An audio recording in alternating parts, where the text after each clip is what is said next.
Hey guys, it's Mrs. Hashtag, and I'm going to read you the true story of the Three Little Pigs by A. Wolfe, as told by John Skeetsa, illustrated by Lane Smith.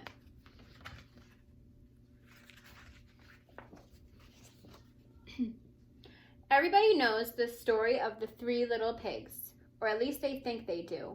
But I'll let you in on a little secret. Nobody knows the real story because nobody has ever heard my side of the story.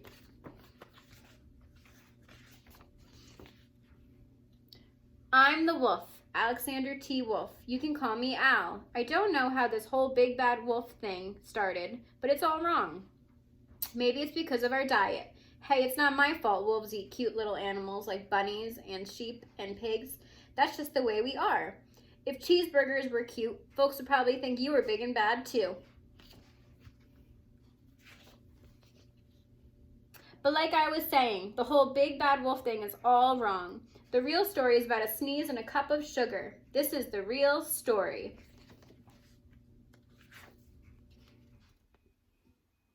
Way back in Once Upon a Time, I was making a birthday cake for my dear old granny. I had a terrible sneezing cold. I ran out of sugar.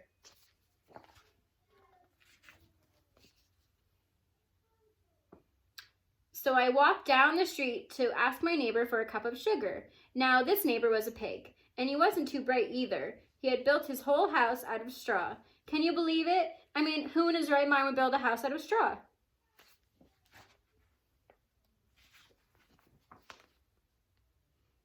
So, of course, the minute I knocked on the door, it fell right in. I didn't want to just walk into somebody else's house, so I called, little pig, are you in? No answer. I was just about to go home without the cup of sugar for my dear old granny's birthday cake. That's when my nose started to itch. I felt a sneeze coming on. Well, I huffed and I snuffed.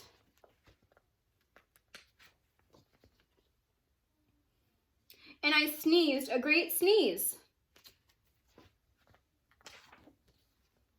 And you know what?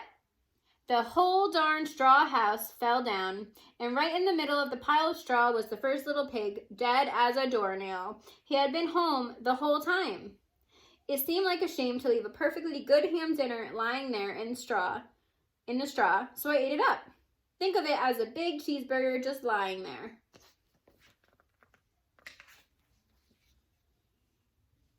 I was feeling a little better, but I still didn't have my cup of sugar, so I went to the next neighbor's house. This neighbor was the first little pig's brother.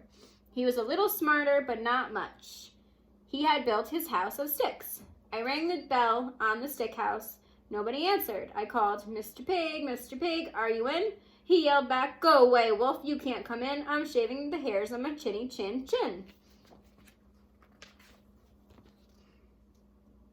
I had just grabbed the doorknob when I felt another sneeze coming on. I huffed and I snuffed and I tried to cover my mouth, but I sneezed a great sneeze. And you're not going to believe it, but this guy's house fell down, just like his brother's. When the dust cleared, there was the second little pig, dead as a doornail. Wolf's honor.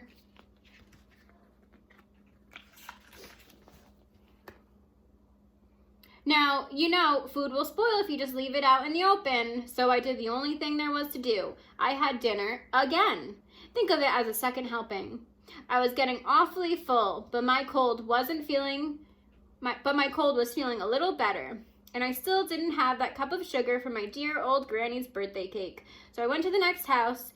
This guy was the first and second little pig's brother. He must have been the brains of the family. He had built his house of bricks. I knocked on the brick house. No answer. I called, Mr. Pig, are you in? And do you know what that rude little porker answered? Get out of here, wolf. Don't bother me again. Talk about impolite. He probably had a whole sack full of sugar, and he wouldn't give me even one little cup for my dear sweet old granny's birthday cake. What a pig. I was just about to go home and maybe make a nice birthday card instead of a cake when I felt my cold coming on. I huffed and I snuffed and I sneezed once again.